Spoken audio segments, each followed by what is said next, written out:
So today's devotional comes from Genesis 1, 28 and 29. Chapter 1, 28 and 29.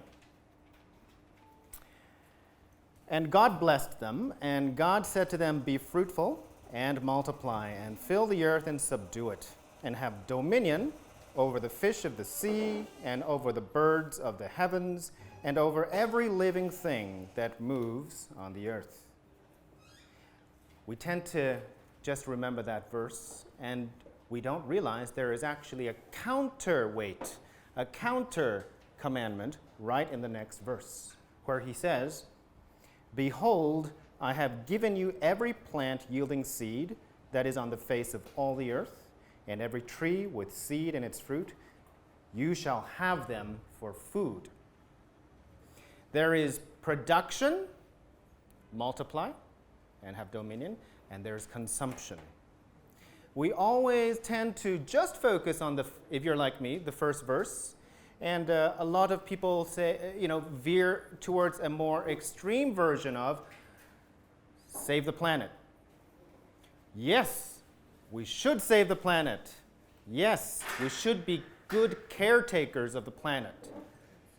God told us to do so. But he also said, it is for you for food. This is, again, a great example of the world we live in today, where extreme views are more popular than moderate, controlled, common sense views. And the Bible is the very common of senses. I believe so. Okay? When you take anything that is taken into an extreme view by the world throughout history, and you look at the Bible, there's always a counterweight. Things about killing, right? Commandments about killing, commandments about war, commandments about marriage, commandments about discipline. The Bible says do this, but also do this, and encourage us to be in the moderate, middle, common sense ground. This is one of those verses. And it's important for us as business people to know that it is also our duty to consume. Unless there are consumers, there is no value in production. God tells us to produce, and he tells us to consume. And that's sometimes, in this modern age, kind of hard to stomach. But that is what the Bible says. There are 4 points I want to tell you and share with you about these two verses. Number one, we already said this, produce and consume. That is the entirety of what we call the dominion mandate. We can't just focus on half of it. Number two, the earth was created to multiply in value infinitely until heaven comes to earth. That's point number two. The earth is designed to multiply in value infinitely. The earth is not a zero-sum game. It is designed to be the very antithesis of a zero-sum game. The more you take care of it, the more it produces. And you are allowed, in fact commanded, to also partake of it. Number three, God produces value through us. And similarly, number four, God commands us to consume value because that is his blessing for us. And that is how we appreciate value. Yesterday we looked at, economic power and the new definitions of economic power. Do you remember the 4 pillars? There is production, consumption, and then there's income and wealth, right? Consumption is actually, even in business terms and economic terms, the key driver of an economy, the key driver of value. That is why God doesn't shy away from telling us, yes, by all means, partake and consume. But yes, produce first. Produce, multiply 100-fold, 1,000-fold, and dutifully, responsibly consume. Enjoy that value. Okay, this is not one of those soft devotionals that make you feel fuzzy. This is one of those devotionals that make you think, what? So God's an economist too? He is. He is the one who defined the very rules of trade, commerce, and economics. And in the very first chapter of the Bible, we get a taste of that. Okay? So let's produce responsibly. Let's consume responsibly. And let us pray for a world that continues to create value infinitely until Jesus comes again. Hence our prayer, thy kingdom come on earth. Your will be done on earth as it is in heaven. Amen? Amen. Did I hear the elevator just now? I heard the bing. Whoa, it's moving. Prayers are powerful. My goodness. Doreen, I need you to pray for a few more things for me. Okay. All right. So welcome to session 5. How did you enjoy yesterday? Did you go back with a headache? No? No. You're good? Yeah. All right. Good. Because that was a little bit technical, and today we're going to go even more. Okay?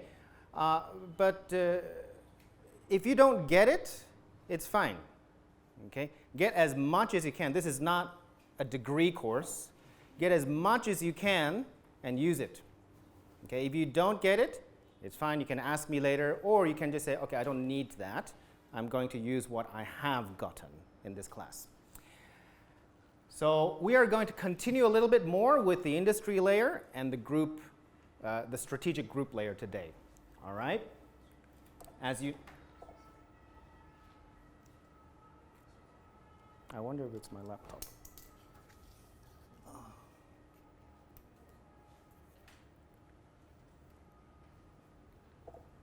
Okay, the clicker has refused.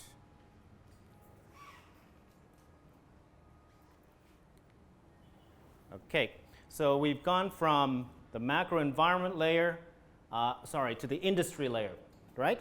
And yesterday we just looked at 2 of the 5 forces, the competition, and then we looked at threats of new entrants, right? Threats of new entrants, the key factor or the key determinant being barriers of entry. Right? A quick recap. We talked about examples, not an exhaustive list, but an example of barriers of entry. Let's quickly today talk about threat of substitutes, and we'll move on. Threat of substitutes, the third force. Remember, these forces, each one shapes the competitive intensity of your industry. Each one, the higher the competitive intensity in it, it means the higher profitability for whom? For the industry, not necessarily for you. You have to create a company that captures that value properly. Otherwise, that profitability, even if it's highly competitive and therefore big, doesn't mean it's going to come to you. And then any one of these 5 forces can completely kill you if you're not careful. So threat of substitutes, very simple. We don't have to go into this because I think it's fairly self-explanatory, right? What is a substitute? A substitute is something that people can start buying instead of your product. It's as simple as that, right? And companies have died. Big companies have died because they didn't pay attention to substitutes emerging in their market. Do you see the difference between a substitute and a new entrant? Okay, a new entrant is a competitor, pretty much the same business, the same products and services. A substitute is a different product or a different service that makes your service obsolete.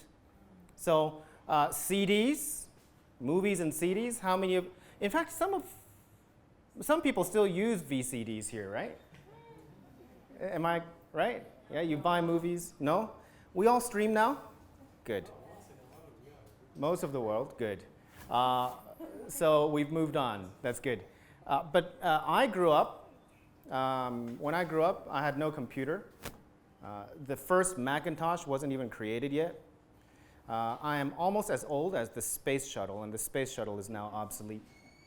And so there was no computer. When the CD came out, I was like, wow. When the first iPod came out, I was like, remember the catchphrase? I don't know if you, Steve Jobs says, 1,000 songs in your pocket. Now it's like, 1,000 songs. And then everybody started switching to streaming.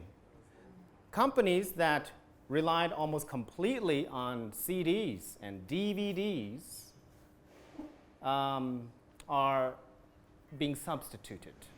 Okay? So that's pretty simple. Okay? So watch out for those. Not all threats of substitutes are valid threats.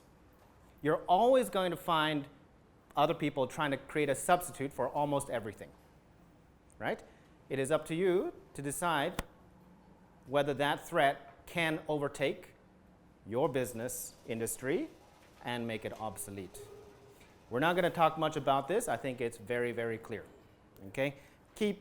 As a business person, keep up to date on news, on technology, especially surrounding your business and services. Good. Now, I'm taking the rest of the two, bunching it together with the middle competitive industry, and then I'm going to talk about all of them in one go. And this is very important, the reason I'm doing this, and you will see. Number one, very important thing, there is price sensitivity throughout this vertical chain. Okay? If it is, it's more expensive for you to buy something from your supplier, then your price to your buyer is going to go up, and vice versa. It is actually one line. One line. So number one, price sensitivity. How easily or often do prices change for things you buy or sell? If your supplier is crude oil, right, and you're a gasoline station, the price sensitivity is very high, right? So if you're a gas station and you're always trying to buy from the source, and the source keeps changing prices, there's going to be high fluctuation and therefore high price sensitivity. And that changes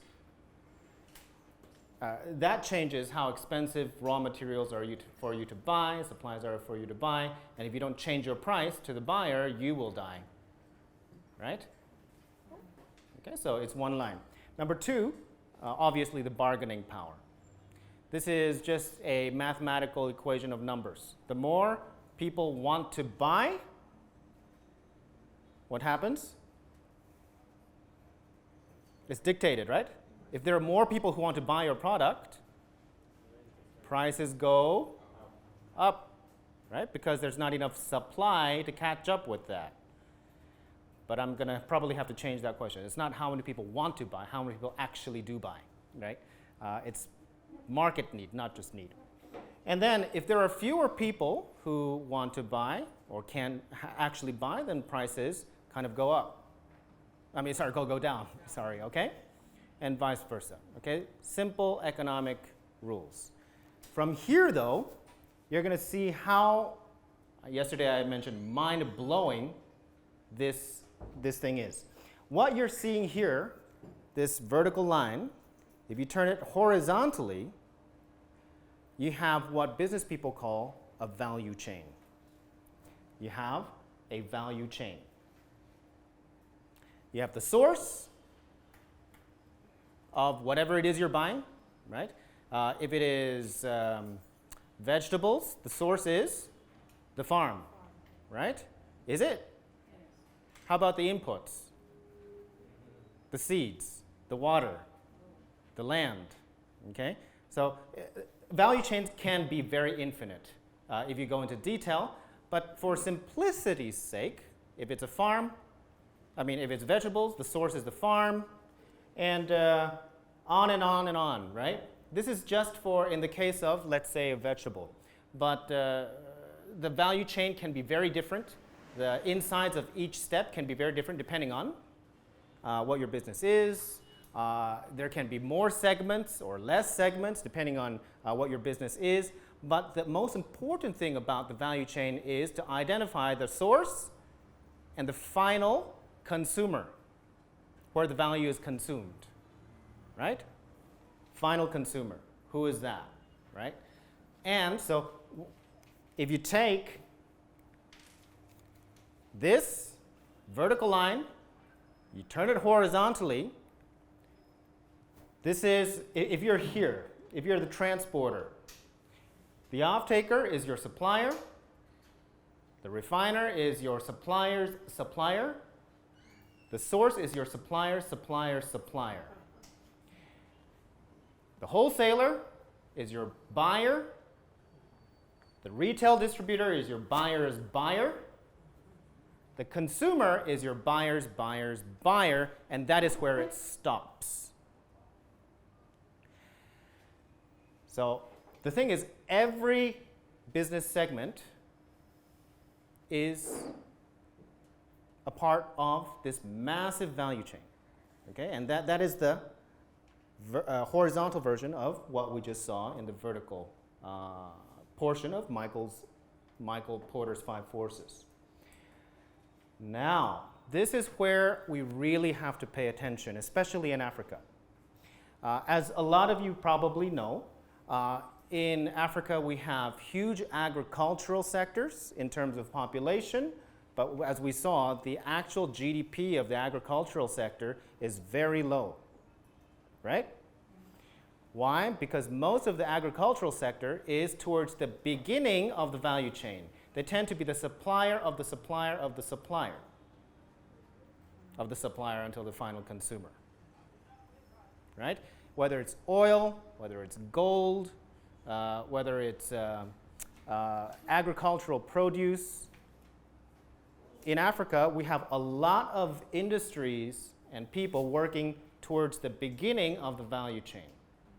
So you can probably tell by now that the beginning of the value chain is not that profitable. Okay? And it increases in value every time it changes hands. Let's say oil. We buy oil from Shell or from Total.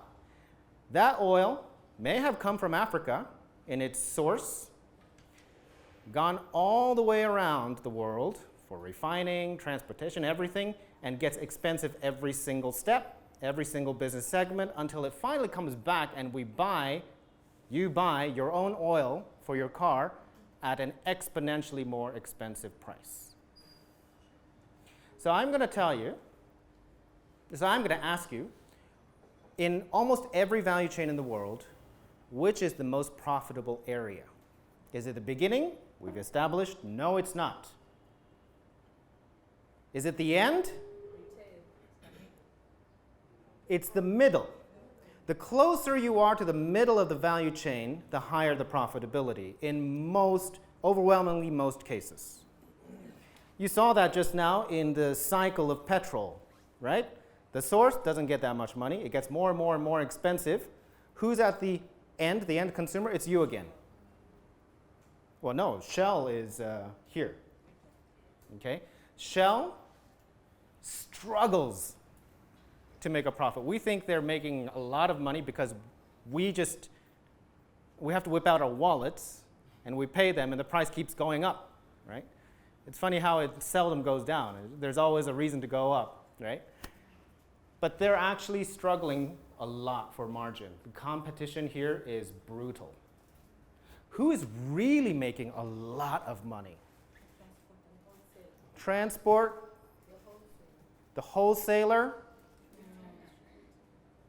Actually, you might be right in oil, right? It's actually the big ones like Saudi Aramco. You don't see Saudi Aramco gas stations. They're not towards the end of the value chain. They're in the middle. So I'm going to, encourage all of you to think about your value chain, the business you're in, what's its value chain, and where's the middle. How can you slowly expand your business towards the middle? And for the for the things you need to consume as a business, right? How do you start expanding towards the middle backwards so that you are reducing the cost of purchasing that supply? And that is in the industry layer, at the very heart of industry layer strategy. Okay? People tend to think, okay, I have a business, I want to expand. They usually think about expanding geographically. That's okay, but sometimes the better thing to do is to expand along the value chain. If you are a supermarket, who are you usually buying from? Can you buy out that business, or can you partner with that business? If you don't deal with the the off-takers, you're dealing with a transport guy, and you just buy it off of him, then see if you can start a transport business, or see if you can just get your own trucks. Once you've expanded there, see if, okay, well, can we, since my employees in the trucks always go to the off-taker, how many of those off-takers are willing to work on salary instead? I own them. Right? And you start moving as much as possible towards the middle. And yesterday we talked about how competitors are actually your best clients. Today, I'm going to talk about how that's one form of creating love, right? Creating mutual respect, creating mutual value. The other one is that today, one of the best places to create collaborative partnerships is along your value chain. Along the value chain, if you can provide value for someone immediately after you on the value chain or immediately before you in the value chain, the possibility of them really appreciating the value and that value being meaningful for them is often higher than if it's someone who is not in your value chain. Are you getting me?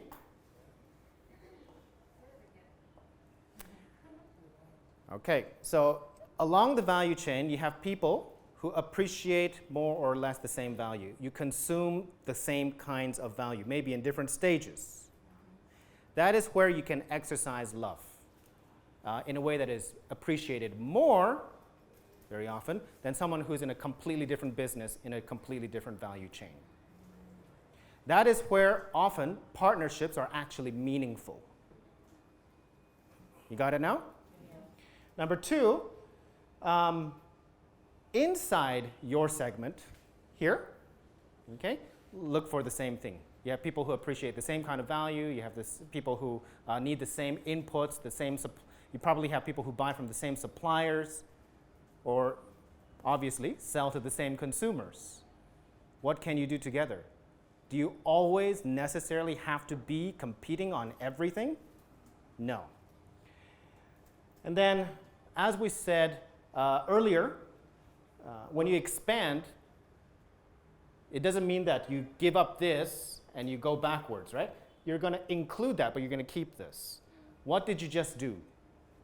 You have aggregated.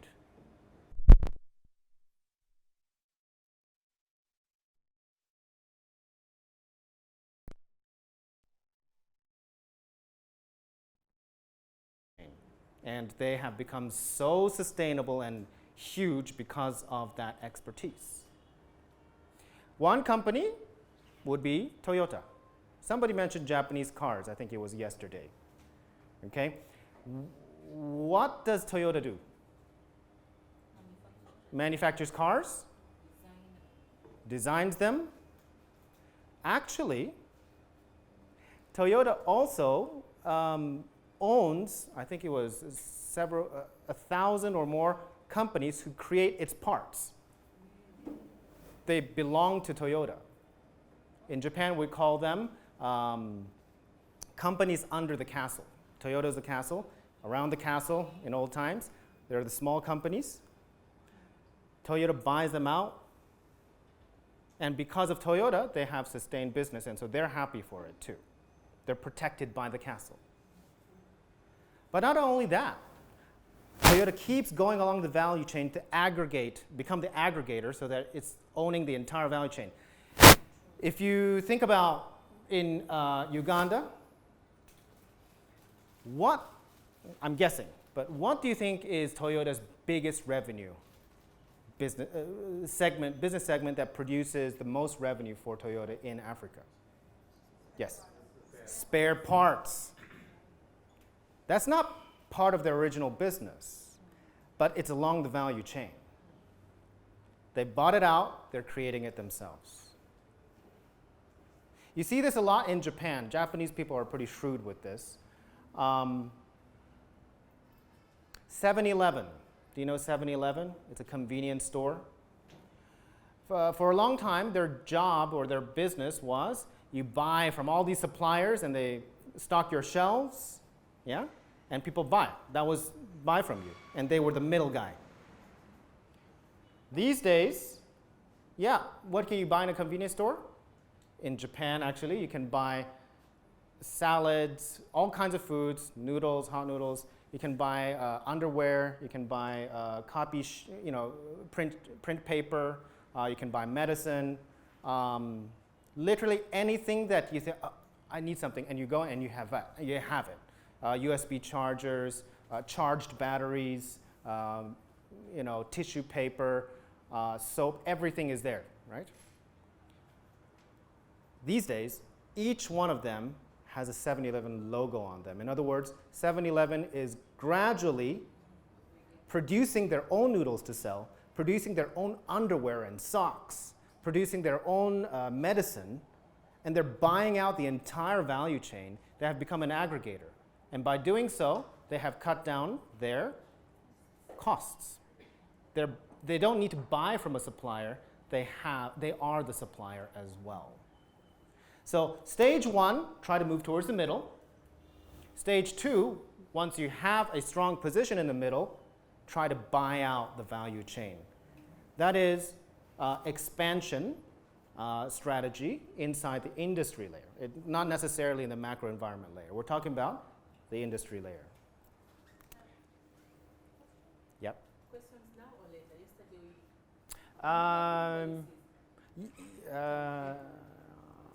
Okay, let me take it. If I think it's going to be answered later, I'll just let you know that.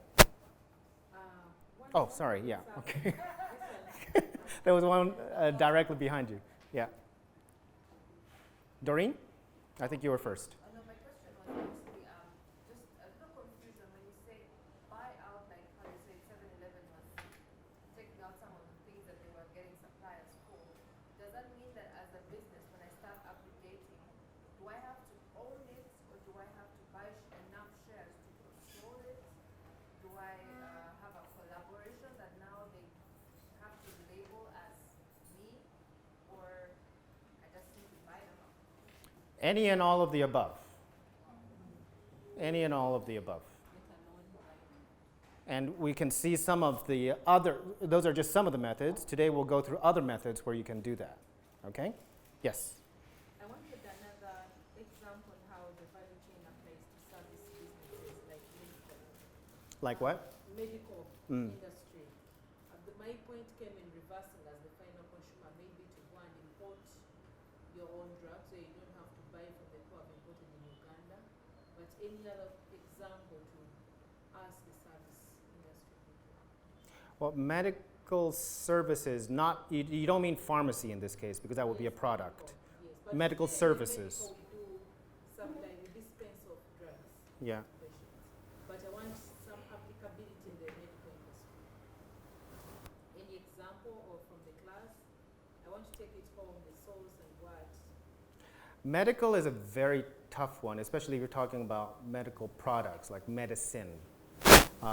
Services is also very difficult. Why? Because the barrier of entry is already established and way too high to let a startup or an entrepreneur break that barrier. Okay, you have everything lined up against you, and so it's very difficult. I'll have to think about that. right? You have to have patents, you have to have research, decades of research for each drug, until it becomes a generic drug, right? Once it becomes a generic drug, if you have the capital, I'm not saying anybody should always at any time try to expand along the value chain. If you have the capital, if you have the resources, and you are thinking about expansion, that's probably the area, that's the direction you want to expand in. Generic drugs, drugs that can be produced with a license. Okay, it doesn't have to be GSK anymore. It doesn't have to be Bayer anymore. Yes? So the example I was thinking about is how Lancet, for example, works. If they come and take over your lab, but also they are related, they have a very big collab with Cipla, and they have preferential rates when it's going to Lancet other than any other place. Yeah, these industries have been around for so long that they're already established routes. Not necessarily in Africa, though. In Africa, I know the pharmacies make a lot of money. A small, medium-sized pharmacy in Gayaza, I met them, I talked to them. Their turnover, is like $100,000 to $200,000 a year. It's a small pharmacy, and so I'm not an expert in that area, so it's very hard for me to give proper, instruction or guidance on it. But you get the idea, and you are giving me an opportunity to explain something also very important, which is for every opportunity you see that you can expand in one direction in the value chain, your big competitor is probably thinking about meeting you there. So strategy doesn't mean, okay, this is a formula for certain success. If you're trying to move up or down the value chain, your competitor or someone on the 2 steps behind you or ahead of you on the value chain is also probably, if they have the capital and the resource, moving towards your direction. Okay, so it is a battlefield. The value chain is also a battlefield. Yeah. And so, how far do you need to strategize to take over the value chain? How far do I need to strategize? Meaning, how far, for example, you are aiming for the middle, right? And then this is when you choose to either. Again, that would be case by case because this is a very general framework, right? Some people think, all right, I can just jump over one segment and take over the other segment and do a pincer movement to the guy in the middle. That's happened before too. So that's case by case. Depends on how much money you have, depends on which business segment you're in, depends on how big that one you're trying to collaborate or buy out or attack is. Okay, so this is a general rule that needs to be applied properly and wisely in each case. All right, and on the kingdom side of things, this is important as well. We have a lot of missionary groups that, for centuries have been trying to help Christians in business, help churches fund themselves, help pastors find tent-making opportunities. All of these are words that I think we're all very familiar with. But most of the help tends to go to Christians in the beginning of the value chain. Farmers, smallholder farmers, for example, right? And tent-making opportunity, jobs, tend to also be in the beginning of the value chain. I'm not saying that's wrong. I'm just saying that there are way fewer Christian ministries or Christian efforts to Christians in around the middle, towards the middle of the value chain. And that's kind of why Avoda is here. I will not be able to help a smallholder farmer. I can try. I don't think I can. To produce more crops. Usually that's what it is. If you see missionaries coming to Africa to help farmers and the poor people, it's always about how to produce more. How do I make sure that they can get a bigger harvest? Which is important. But unless there is a consumer, unless there's a buyer of that produce, the value is not captured. It's wasted.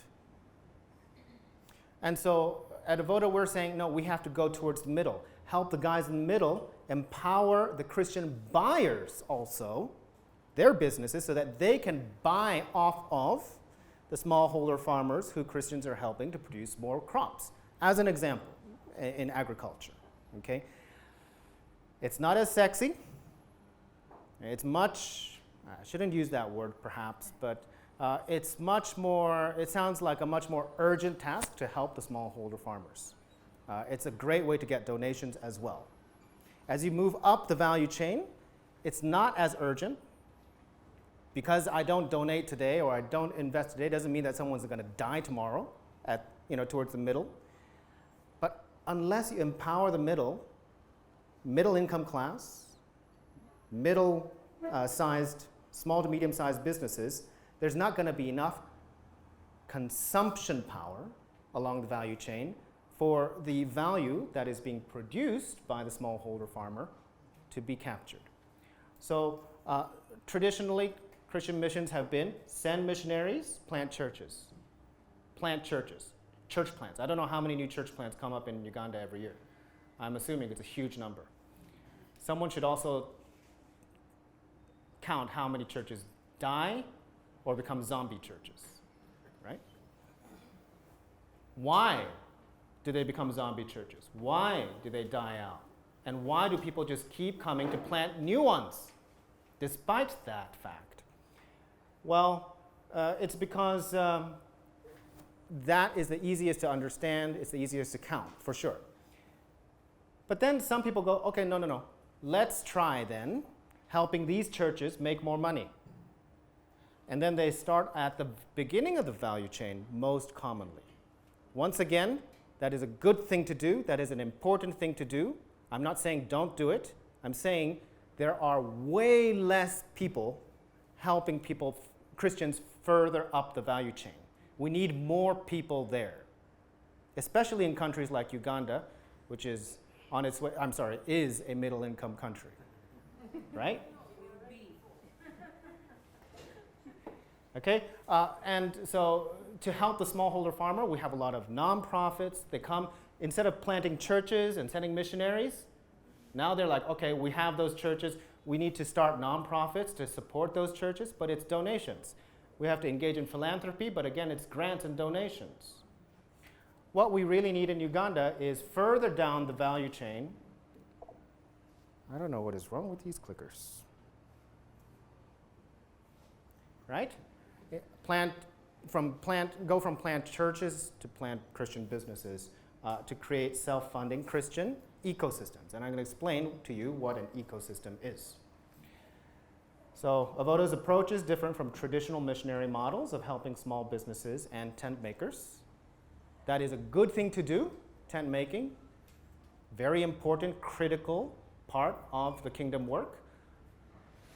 But we are trying to go where a lot of people are not aware of, which is all of you. And you're probably further down the value chain for most of your business segments. If you're a bakery, you're not the farmer. You're already further down the value chain, right? If you are someone who makes shirts or clothes, again, you're not at the source. You're not the one creating the cotton.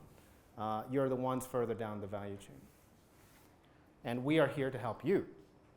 So we are here to focus on empowering Christian triple bottom line businesses in Uganda's ecosystem. This is one value chain of many in Uganda's ecosystem of food, textiles, petroleum, cars, real estate, all of it. That's the ecosystem. Okay? So we're trying to go in that direction. Any questions so far? Simple enough. Huh? So far? Good? Good. So one last look at the value chain. And let's combine that with Michael Porter's 5 forces. It looks like that. Are you getting it? Okay. Along the value chain, every single segment has a supplier, it has a buyer. It has someone trying to compete, a new player is trying to compete. It has substitutes that are being discovered or researched or created that is trying to get into it. And inside that segment, you have competition. Okay? So the value chain and Michael Porter's forces creates this vast and a very intricate network. It's not one line. That's what we call an ecosystem. All right? And then, needless to say, every player along the value chain, the source, the refinery, the whatever, right? Every player along the value chain has strengths, weaknesses, opportunities, and threats, which can be A, exploited for attack,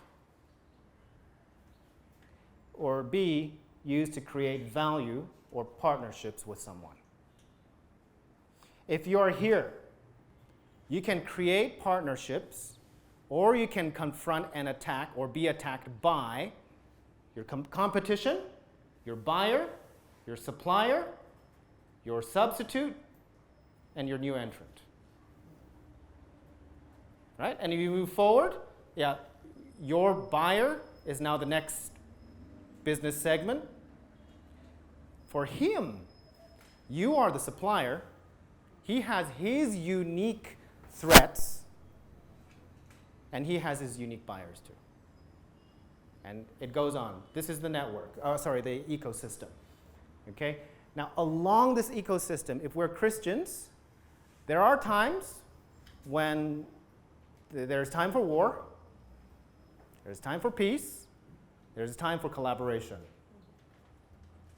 There are times you need to attack. There are times when you will be attacked. It is war. But in all of it, remember that you're a kingdom business. If at all possible, try to create value together rather than destroy value. Even if you're being attacked or you're attacking, you're on the offensive, try to do it in a way that creates value. Multiply, be fruitful and multiply in that transaction. And today we're going to talk about some ways in which we can do it, but it all comes down to a simple fact that it needs, if you're going to create love, you're going to create value that didn't up till now exist, it has to be a two-sided network. This is a one-sided network. And the danger of a one-sided network is always, well, they're multiple, but there's not much in it for the giver. And there's everything to gain for the receiver, right? That's a one-sided network. And to create a strong, meaningful partnership, you have to write this down, there has to be meaningful exchange or sharing of assets, of value. There has to be meaningful exchange or sharing of assets and value. Unless you have a meaningful exchange, it's mutual, right? Unless it's an exchange, it's a one-sided network. Now, we always tend to think of a loving relationship, if you're like me, as a relationship where one gives sacrificially to the other, right? Parent, child. That's love. Love has to be sacrificial. Yes, but hopefully just initially, right?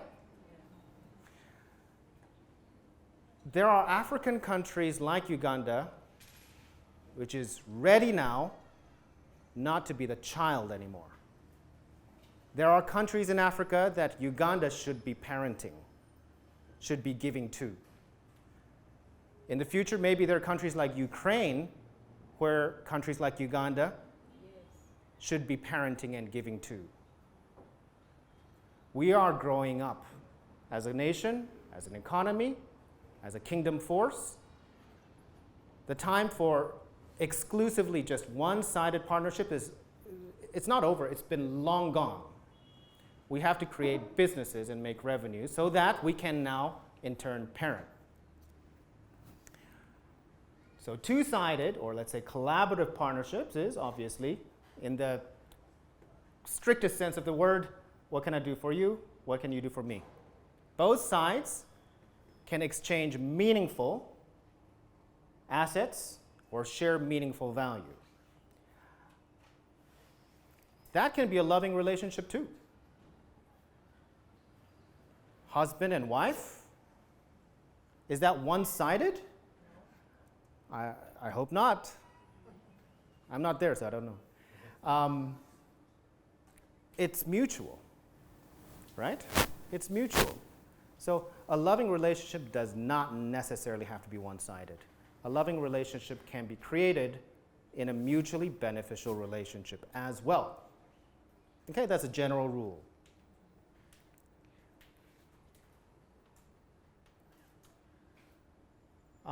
We all know Ecclesiastes chapter 4. And the importance of this verse, though, this partnership being described in Ecclesiastes chapter 4, where two are better than one. If one falls, the other can pick him up. A cord of many strings, or a string of many cords, is not easily broken.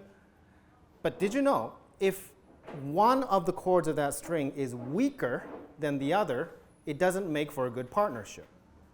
This is actually talking about an equal partnership. There is meaningful exchange on both sides. This is not talking about a one-sided partnership. So this is where we want to go. This is where along the value chain we want to create many strings of mutually beneficial partnerships so that the ecosystem thrives, so that the nation grows. A string of one-sided partnerships is exhausting and not sustainable, right?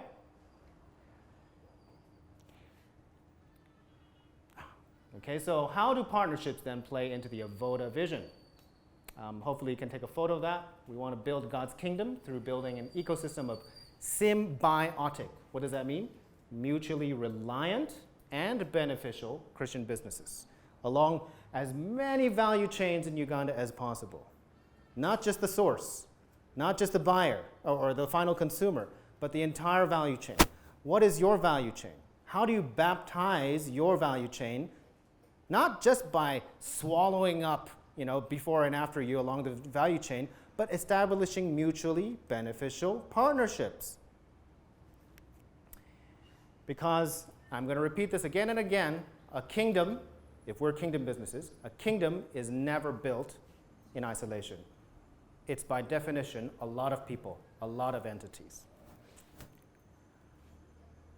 So what can you exchange? Okay, we're going to get a little bit more technical here. What can you exchange along your value chain? What does a meaningful sharing or meaningful exchange look like? Well, all of this really, right? Revenue, talent, vision. Along the value chain, if you're a farmer, you probably have value to add for the next business segment along your value chain too. As long as you know who best to partner in the next segment. Revenue, talent, vision. Along the value chain, you probably will find suppliers and buyers with similar vision.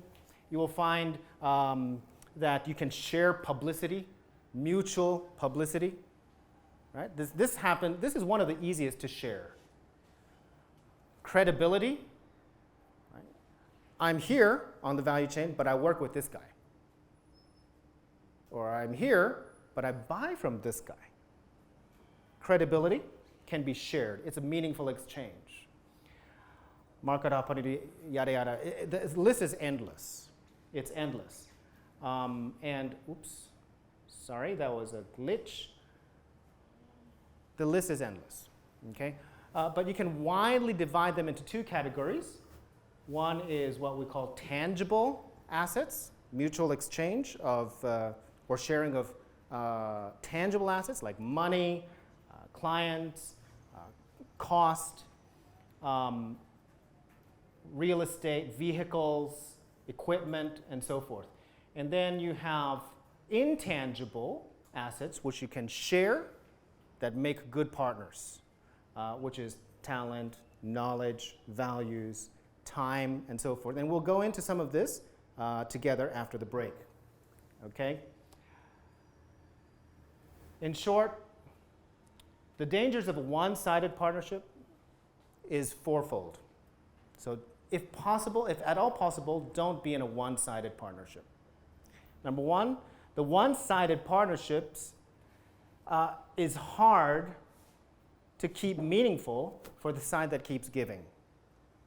Which means, therefore, there are usually one-offs, one donation, maybe two, or they die after some time. It's not sustainable. So relying on one-offs and one-sided partnerships is ultimately unsustainable for the long term. Please continue hunting for a new partner when the old one is gone, and that is exhausting. And number four, one-sided partnerships also present a risk of the giving partner dominating the receiving partner because I'm the one giving. Okay? So these are risks of one-sided partnerships. Sometimes you need to start with a one-sided partnership, and that's fine, but please know that we're talking about 40-year increments. It's not sustainable. So don't rely on a one-sided partner, giving partner to keep giving. It's not sustainable. All right, let's see how we can share. I have a lot of examples. Let's see. I have a lot of examples. We'll go through a few before the break, as many as we can. I work in a bank, so there's something called a credit default swap. Who works in finance? Okay, yeah, all right, okay, credit default swap. This is how it goes. Bank 1 pays Bank 2, two different banks, competition. Bank 1 pays Bank 2 a small fee every time Bank 1 gives someone a loan.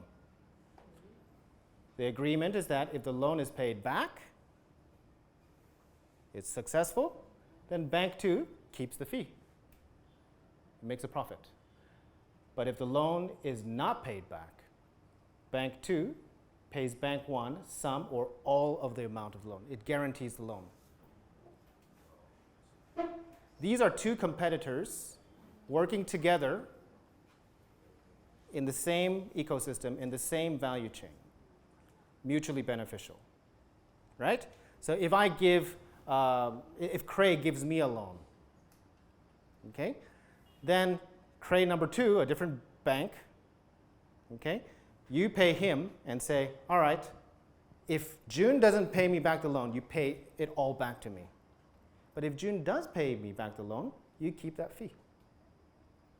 Right? So it's a sharing of risk, it's a sharing of credit, and it works because you are competitors, because you have the exact same capability for issuing loans as Cray number 2. And probably you have the same size of balance sheet.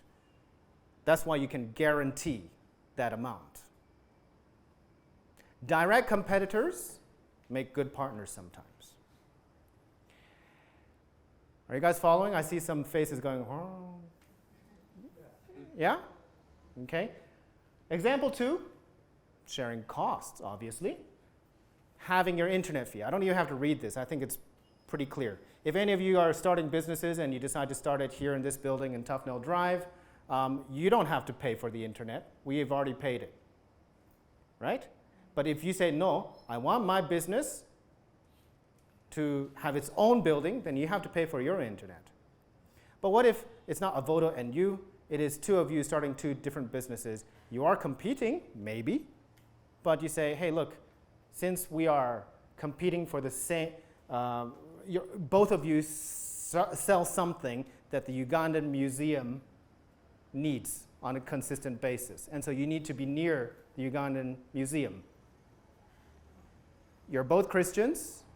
You're both kingdom businesses.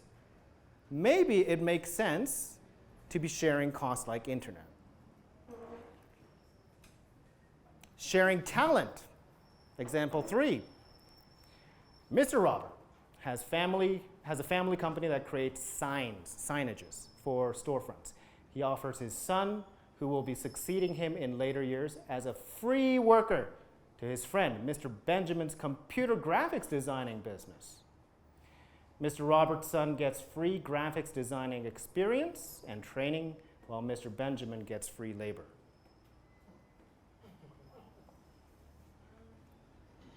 Would this work? If your son is good, right? That's mutual respect. If you know your son is crap and you give it to him as an intern, that is not respectful. Or if you know that Mr. Roberts is crap and you give your son to be an intern for him, that's not respecting your son. This is a partnership, a mutually beneficial partnership that runs on mutual respect. And there is value being created right here.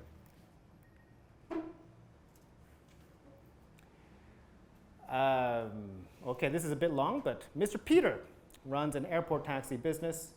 He absolutely wows his customers by providing chilled drinks and refreshing face towels for his customers. If you have a taxi business, please do that. The incremental cost is minimal, but your clients will remember you. As part of the package, he also provides nice laminated menus of his friends' hotels, list of his friends' foreigner-friendly or Mzungu-friendly restaurants, paid guides and tours for Kampala's tourist sites, explaining each in great detail with photos, his friends' safari lodges and tourist vehicle business, etc. He takes 15% of the revenues that he refers, and his friends get customers and high quality, targeted promotion for their business, right? Because it's referred. You're creating value along the value chain where up till now there was no value. And even if it wasn't captured by you. Now there is a mutually beneficial relationship along your value chain, the tourist business value chain. And in a sense, you're kind of the source here, but you are not buying out your friend's hotel or buying out your friend's restaurant. You're adding value and benefiting from it, 15%. Creating an exclusive value chain. Exclusive not to you, but among your friends and so forth, it becomes exclusive. Once it becomes exclusive, there's so much more you can do to the value chain vertically, substitutes.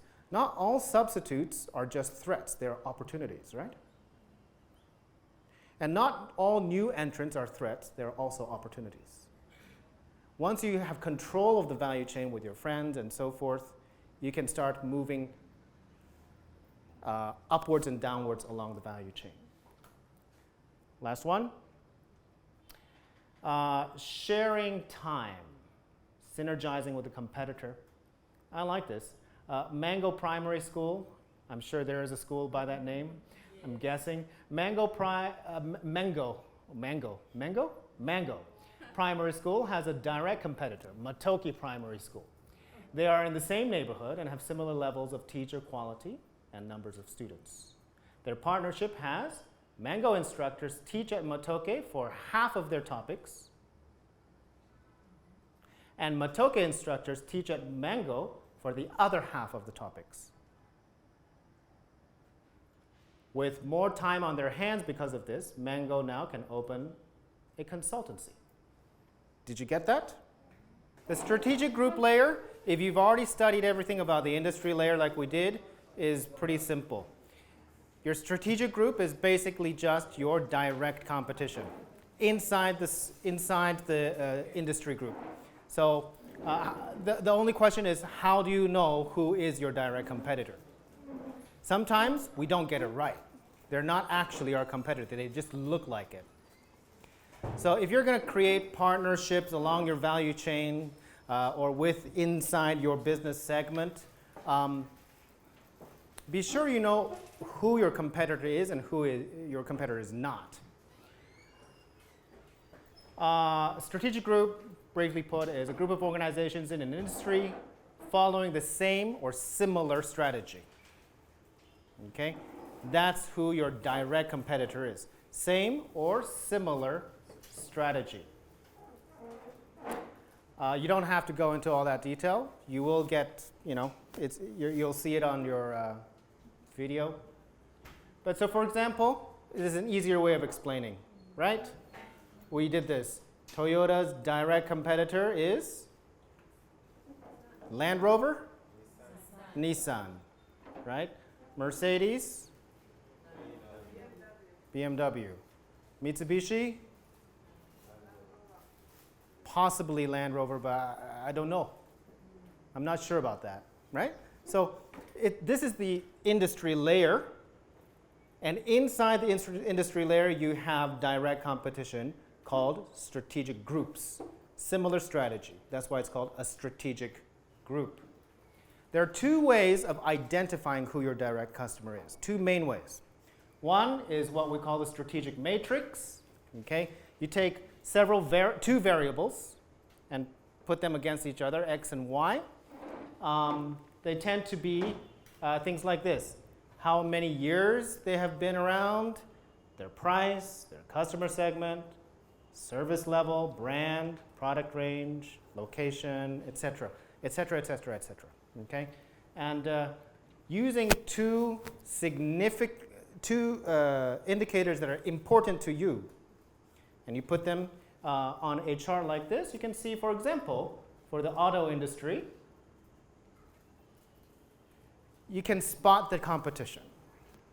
Okay, so in our case, we're using perceived prestige on this side of the axis. And we're using price point on the x-axis, right? Nissan has some pretty cheap cars. These are brand new prices, right? Prices for brand new cars. And the reason it is a direct competitor with Nissan using these two indicators is because they cover more or less the same area.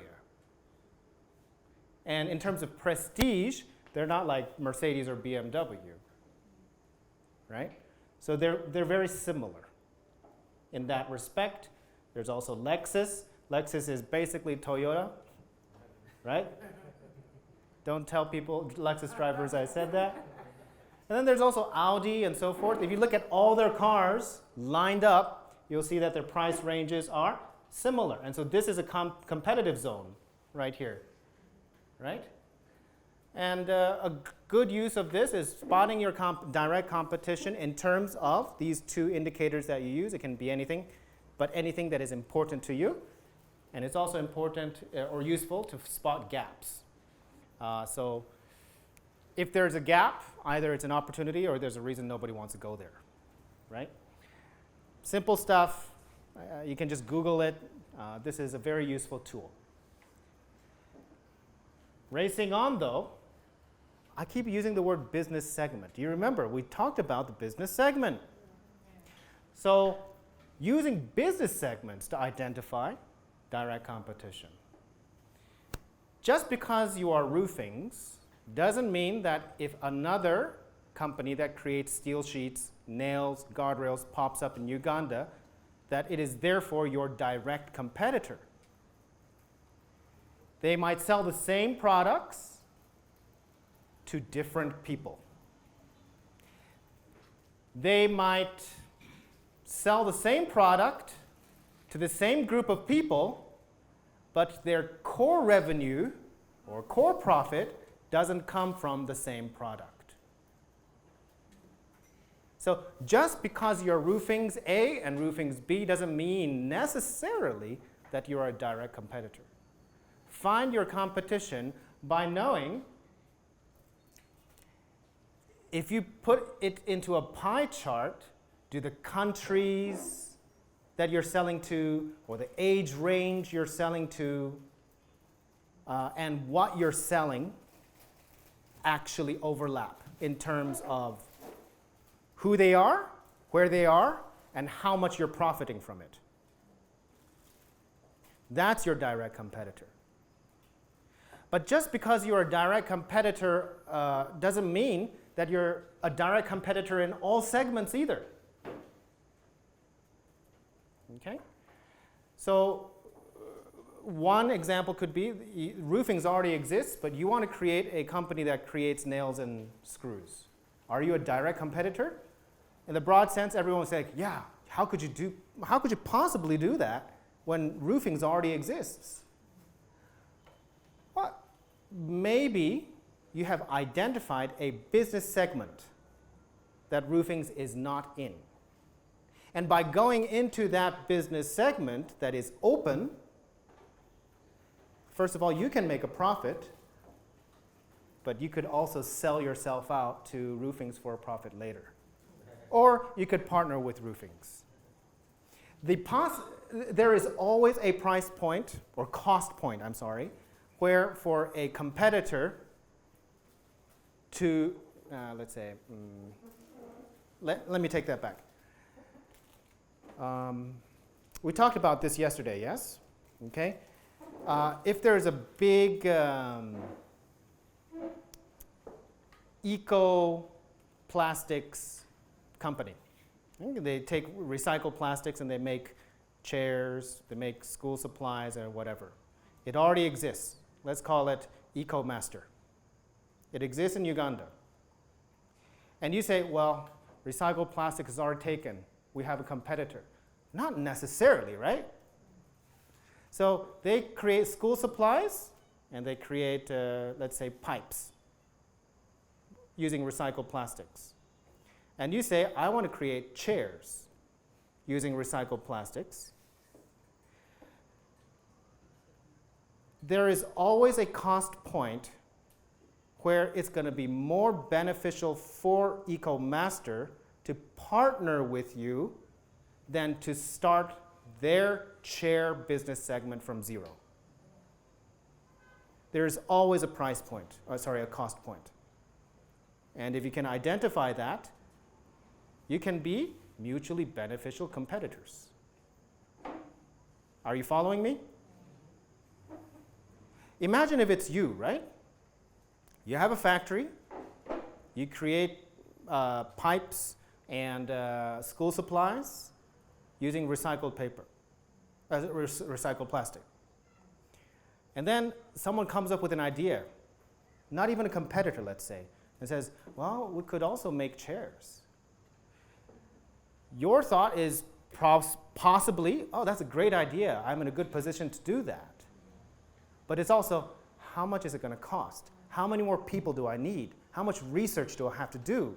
How many more new customer segments do I have to identify to get this done? But if someone says, no, I've already done all of that, and you're not in this segment, this particular specific business segment, so let me take this.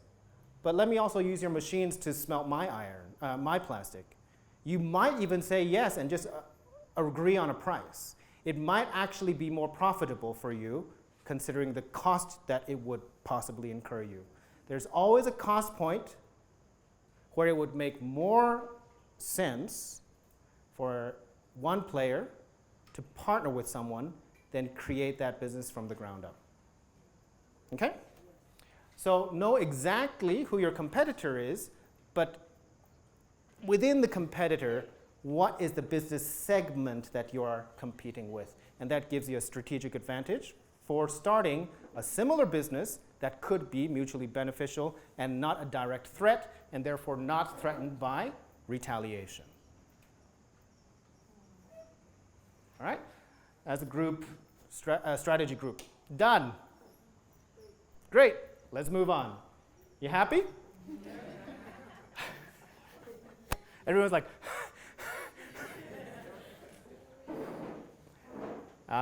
we're going to spend a good amount of time on the business layer today, and we'll finish it with it tomorrow, because this is where your decisions inside your company now, right? Inside your company have tremendous impact on your employees, your customers, and your industry. So we're going to spend plenty of time in the business layer. Human resources, finance, loans, product design, product research, all of this stuff, so much noise. I don't know what to prioritize. I don't know where to start. True, it's hard, but the business layer, all of that comes down really to one question. Let me simplify it for you. One question: what makes your products or services cost less and sell more? That's basically what it is. HR, finance, product design, all of that comes down to one question. How do I sell more and make it cost less? That is it. If you're going to make a chart of any business, this is what it is, right? Your business layer is this: your costs, revenues, and the difference is your profit. That's basically what it is. But you know I'm not going to let you go that easy, right? One more question to make this even more relevant for anybody is, okay, cost less compared to what? That is the real question. And sell more compared to what? Unless it's quantified, that question, what makes your products and services cost less and sell more, has no value. Then what? Then what? And a lot of it comes down to things like this. It has to cost less than what? Your competitor? Cost less than last year?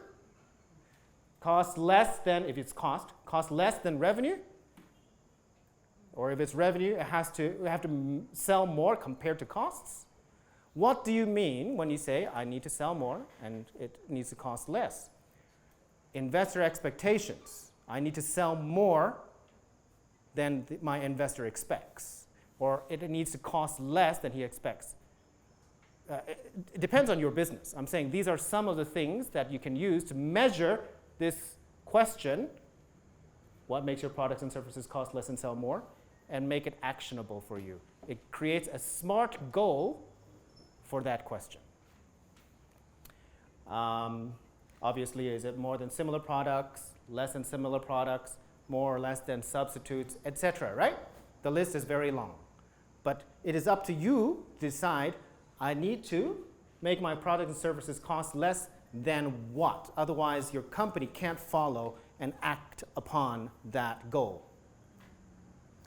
So how do you set that number? What do you choose to set that number for your company? Right? I'm so sorry. I said it all comes down to one question. It does. But that question is a complicated question. Now, I'm going to show you something. And I hope you guys don't get offended.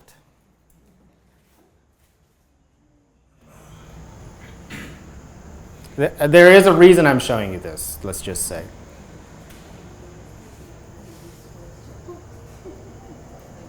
Point or a cost point to compare it to, so it has to be very arbitrary.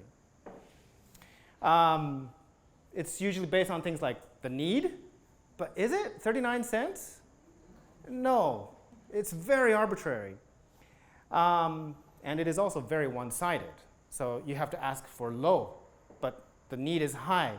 How do I compare? Where do I set that cost target? How do I set that profit or revenue target? It's almost impossible. And they're worlds apart. He doesn't even know where he is, which country he is in. I'm in Africa. And because of being worlds apart, something that makes sense in the donor's world, like a cup of coffee, becomes it's got nothing to do with the village. But you got to use a completely unrelated price point to set that target. In the NGO world, unfortunately, that's the truth, right?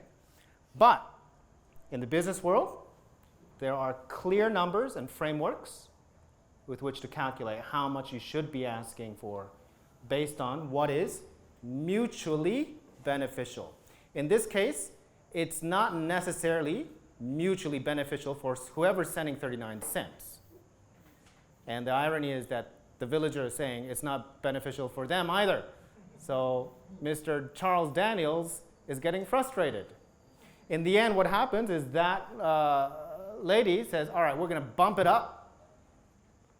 If you want to see this cheap white man again, you better send us $200 cash. Don't hesitate. Finally, there's something you can compare to, and it's not very nice, right? In business, though, you can calculate that number with frameworks, which is why, once again, in this strategy course, the NGO model may not necessarily apply. It's very hard to make strategies in the NGO world.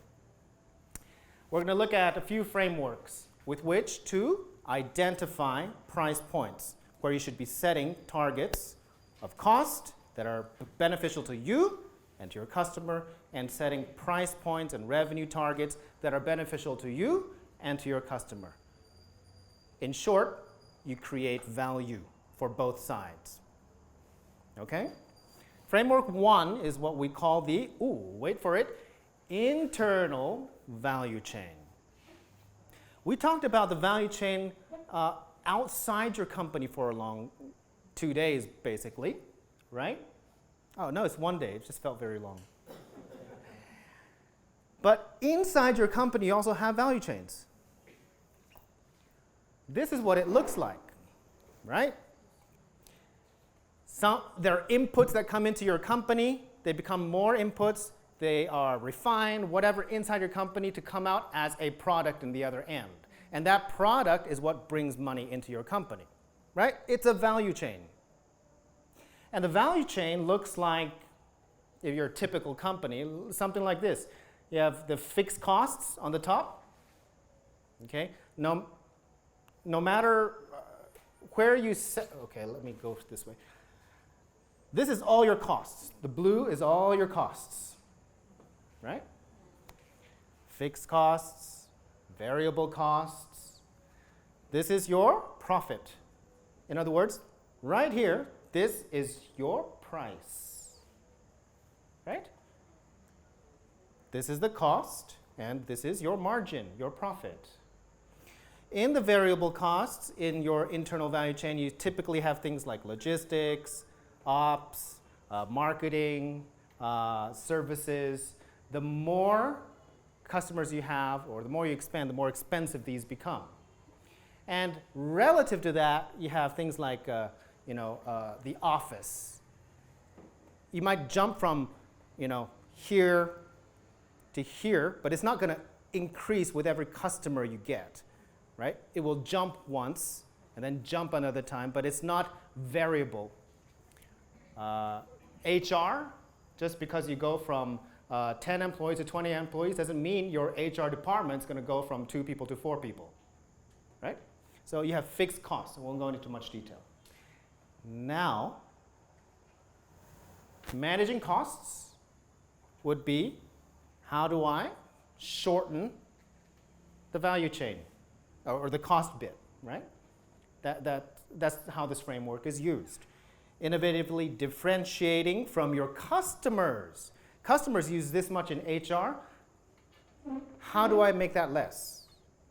Or how do I make it more to produce more innovatively, value for my customers? Managing your internal value chain helps you manage costs. And when you want to compete with your competitors, it gives you a price point too. Not, I just want to reduce costs. That is arbitrary, that's vague. You can say, I want to spend less on HR than my competitor. And I'm going to find ways to spend less on operations than my competitor. Then what? Compared to what? Set price points or targets for cutting costs as much as possible. Now, what happened?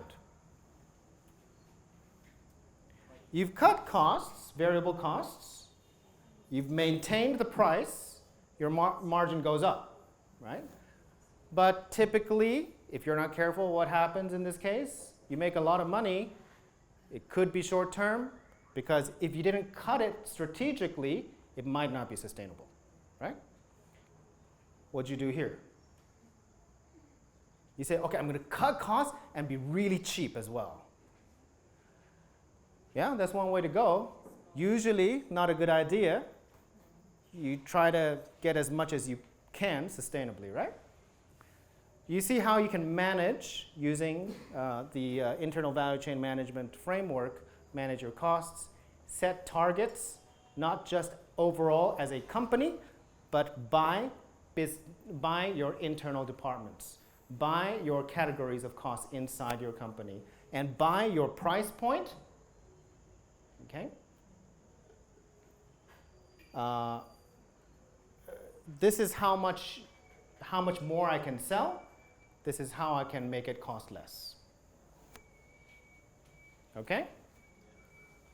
Some people push the price up all the way, and they spend a lot of money doing that. Okay? All these different models where you can control and set targets for costing less and selling more.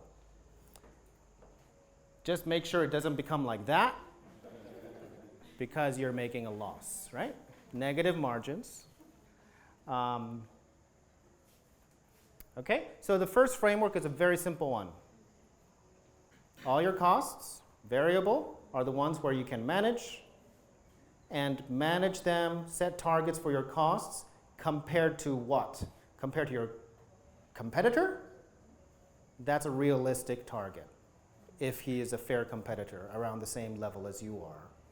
Right? Or you can manage costs or set targets for your costs based on your price point. Right? What are you going to do? That's up to you. That's your strategic decision. So framework 1 is the internal value chain. And the second one, this is where I need you guys to really put your thinking caps on. It's called WTP, and I'm going to let you guess what that means later on, and value capture.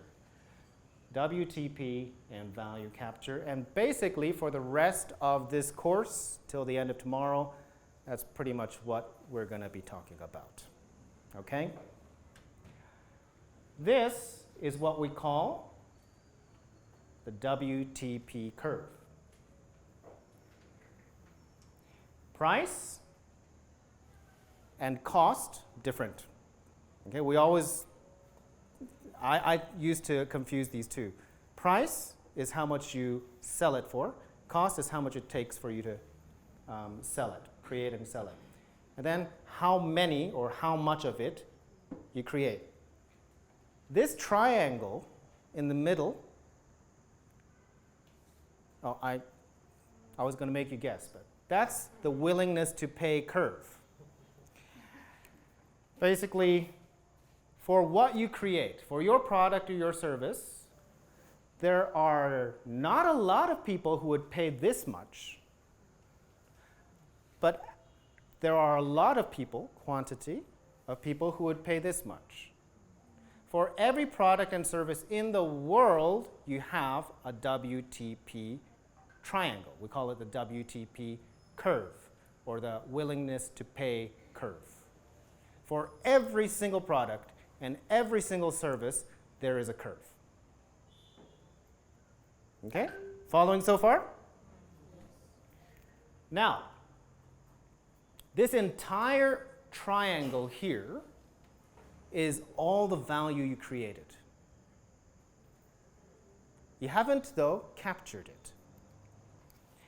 You've created the value in people's minds. For people here who are willing to pay a little bit for your product, there is value already if they act on it. But there's also mutual value for you because it's above your cost. Once it comes down here, it's not value created because it's valuable for your customer, but it's not mutually valuable for you. Or if it goes above, right, then it's maybe beneficial for you, but it's not beneficial for the customer. So it's not value for the customer. This triangle is mutual value. And it's up to you now to set the price, right? Your price. And capture what value you can. So if you set your price Oh, sorry. Yeah, that's basically what I've been saying. So this triangle is the realm of potential mutual benefit for you and your customers. But it's potential. Nobody's paid any money yet, and you haven't set the price yet. If everybody paid how much they are willing to pay for your product, which is an unrealistic scenario, it's like, oh, if you want to pay a lot, you pay a lot. If you want to pay a little bit, you pay a little bit. And everybody was perfectly honest about it, and the people who would pay this much actually do pay it, that's all the money you could have made. Yeah? And that's all the products you could have sold, and that's all the products that all your customers who have any inclination to buy your product would have bought your product. But that's an unrealistic scenario, right? So the value is created, but it's not captured. Now you set the price, your price, not a mental price. Your price. If you set it here, okay? So I'm going to sell it at this price, which is above my cost, so it's beneficial for me. Then what happens? These people will buy it. This many people will buy it. These people won't buy it.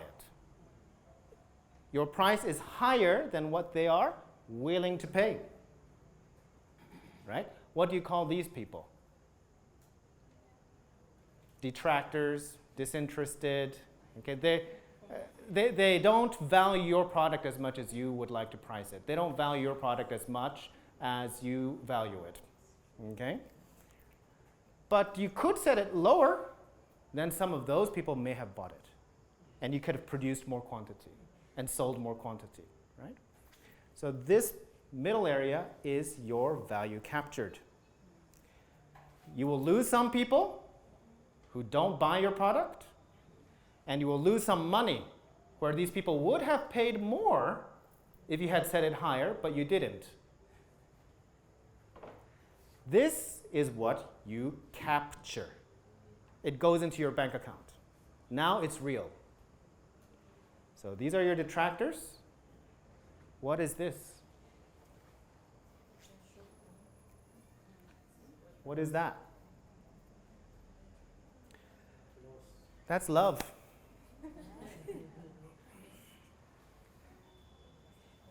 Someone says, I bought something and I love it. The possibility that that actually translates to, if it were a little bit higher, I would have bought it too, is pretty high. It's like, I bought it, yeah, it's okay. Then he's probably, around here.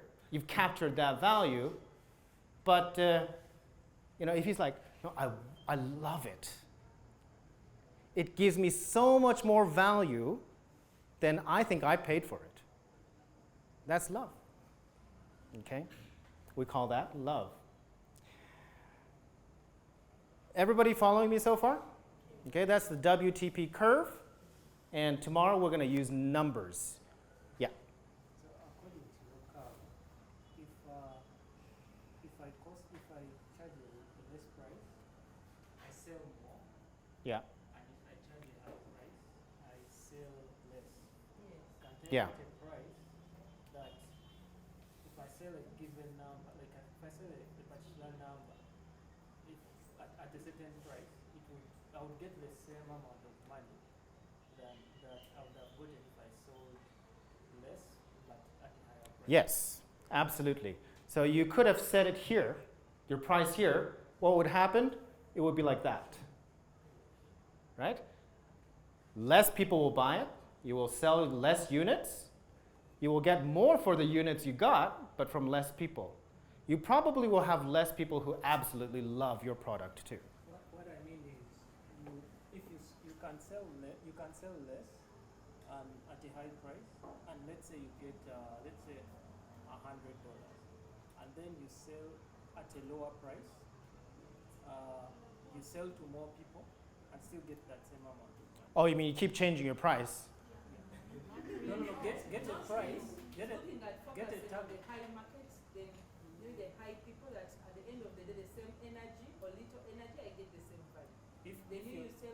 Yeah, no, there is absolutely always going to be an optimal place where you get the most money, you capture the most value.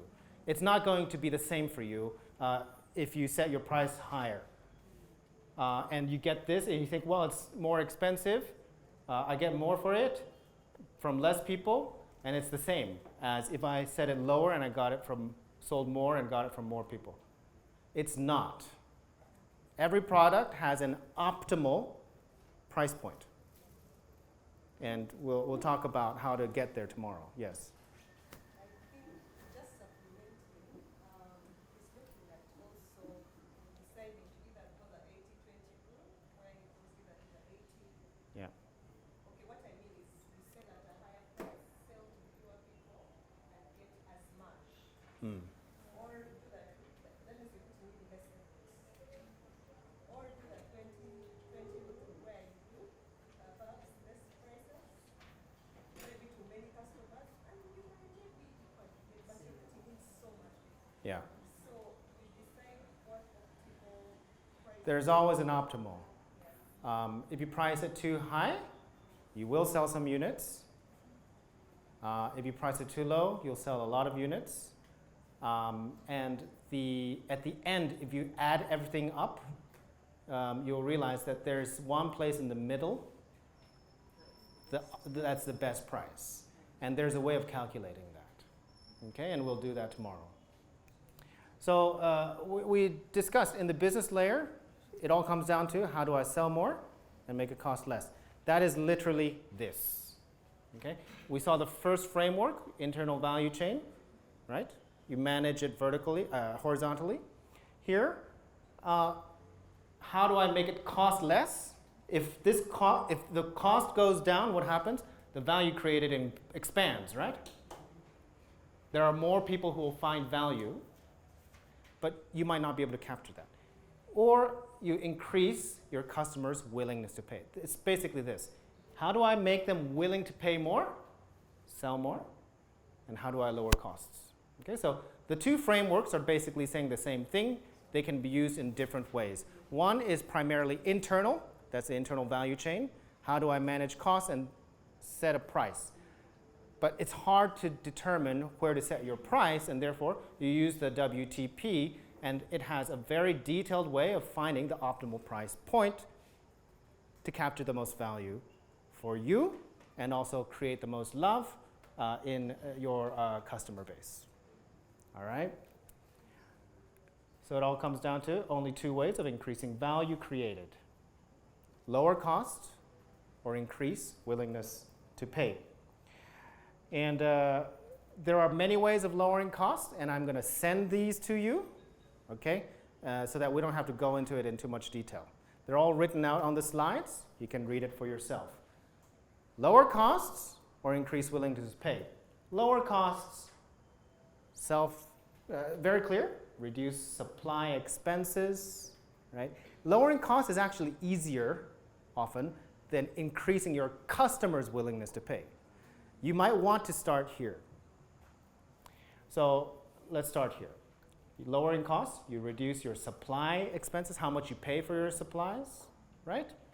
Contact your vendors, let them know you're price shopping, look outside your pool of traditional vendors and suppliers and look for better deals. Cut production costs, use your waste to create another product. Not your waste, your company's waste, to create another product. Make sure you're getting the most out of your production real estate, right? We talked about sharing office space, things like that. Think in innovative ways to cut your costs, because by doing so, you are creating more value just by cutting costs. Track and measure the operational efficiency of your business. I think we forget to do this sometimes. We're putting a lot of cost. The more cost we put in, the more effort we think we're putting in. But actually, if you measure it, there is a lot of lag. There's a lot of downtime, or there's a lot of waste. Okay, so find ways in your business of tracking and measuring. If you don't track and measure, you can't reduce. Lower financial expenditures, bank fees. How many bank accounts do you have in your business? Each one is an extra cost. How many insurance policies do you have? In the insurance policies, are you choosing the optimal one for your costs and your prices? Okay, so consolidate bank accounts and insurance accounts. Make sure you're not over-insured. Some people spend a lot of insurance just to feel safe, but the actual risk that your business has doesn't need that. And so make sure you're not over-insured. Make sure you're not over-leveraged. If you don't need a loan, don't take a loan. If you don't need to pay interest, don't pay interest. Okay? A lot of people want these loans, but it's expensive. It's a cost. Use efficient time strategies. We talked about this.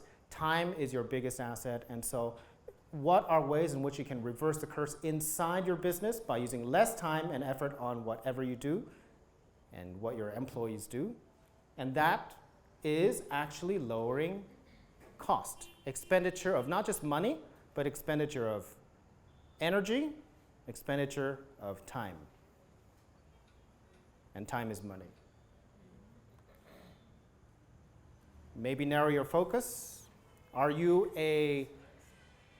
roofings? Good. But what is inside all the products you're selling to different countries? What is the most profitable one?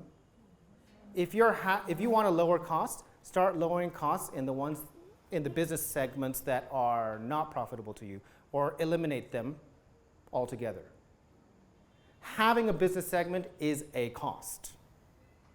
Having the ability to sell nails and screws to Tanzania when Tanzania isn't actually buying nails and screws from you, that gateway or that partnership is a cost for you. There has to be someone looking after that. So there has to be someone marketing. You're spending on marketing in Tanzania for your nails and screws, but over time you've seen that people in Tanzania don't buy your nails and screws for whatever reason, then eliminate that business segment. Narrow your focus. Maximize your employee skills. In Avoda, we have great employees with great skills, and they're maximizing it. Thank you, guys. Okay. Sorry? Am I showing them love? You might have to ask them. What do you guys think? Suspiciously quiet. Okay, increase WTP. Right, so we talked about lots of ways where you can eliminate costs that are actually really about introspection, checking your business segments and so forth. But this is the hard one. Okay, when I say we're going to basically be looking at WTP for the rest of the course, we're actually looking for how to increase your customers' willingness to pay, because that's your sales. You can't force someone to buy something unless he's Charles Daniels. And you have to send $200 cash. So increasing willingness to pay actually comes in just two broad strategies. One is called the cost leadership strategy. Go as cheap as possible, and yeah, then people will buy. The willingness to buy goes up if it's lower priced, right? Simple. So your products and services cost less for you to make, okay? Hopefully. Customers buy your products and services because they're cheaper, not because they're better necessarily. Your advantage is a large group of customers who want to pay the smallest amount possible. So if you look at,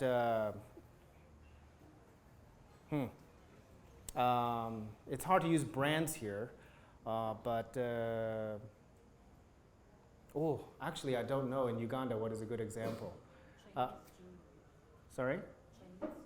Chinese jewelry? Yeah.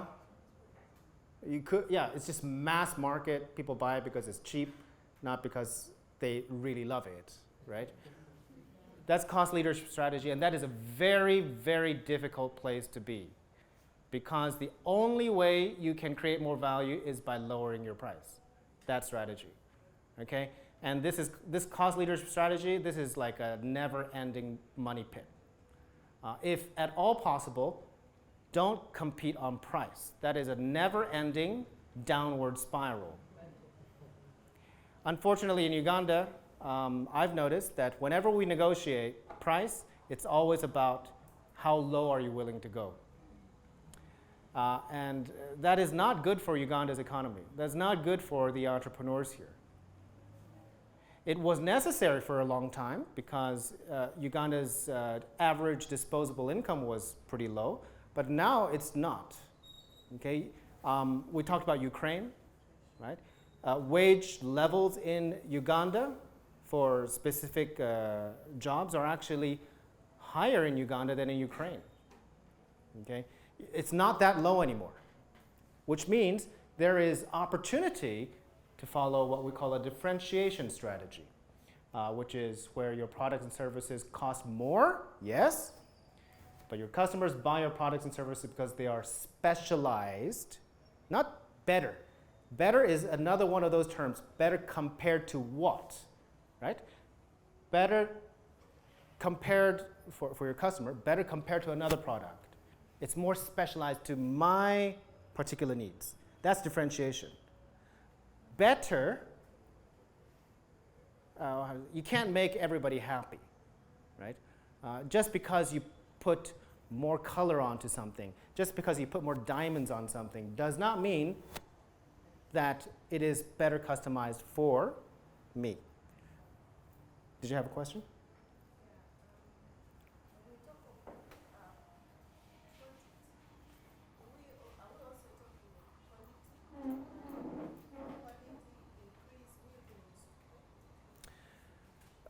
Yes, but not quite.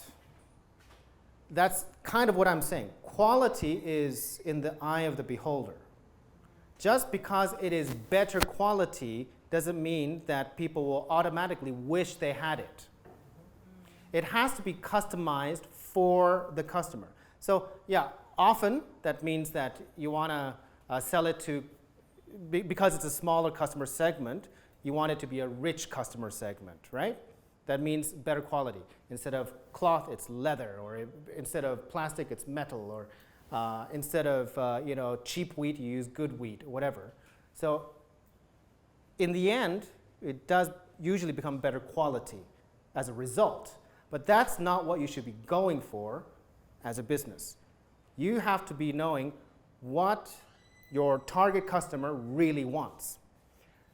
And tomorrow we'll talk about there's upward differentiation and downward differentiation. There are customers who want more on their pizza, and there are people who want less on their pizza.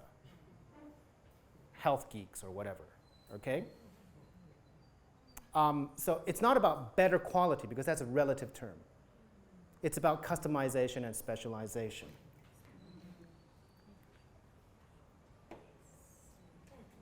Now, I want you all to see this and tell me what's going on.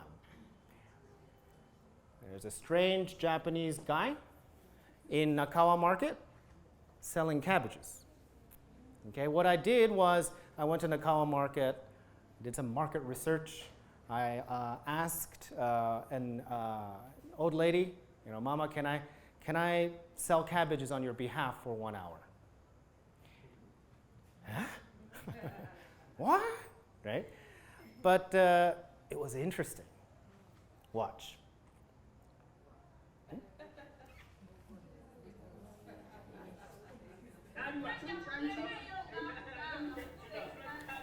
$2,000.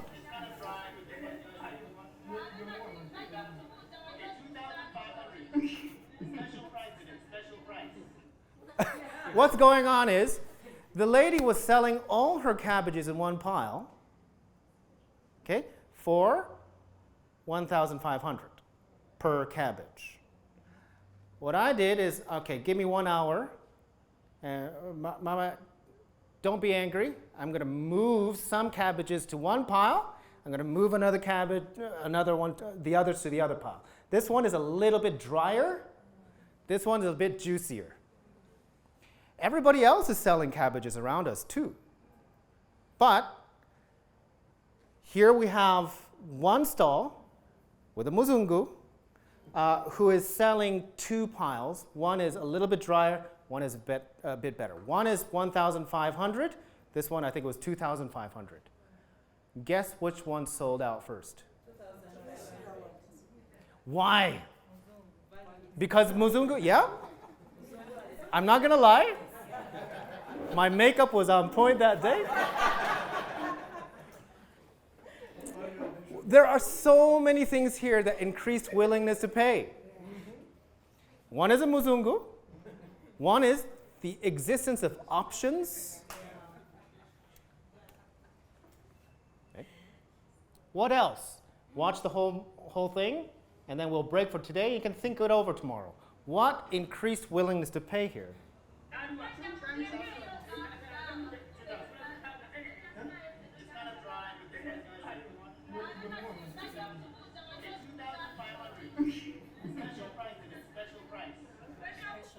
Oops. Special price. This is just for today.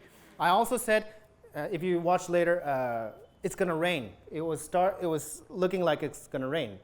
And so I'm like, you can adjust the price for that too. It's a special offer just for now.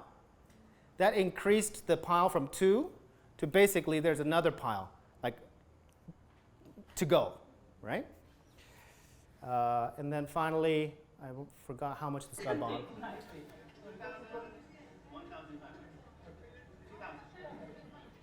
They buy the 2,000. They don't buy the 1,500.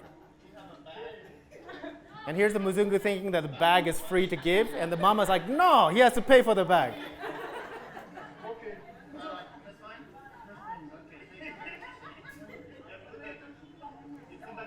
Come back tomorrow. What increased willingness to pay? Let's think over it tonight, and I'll see you tomorrow.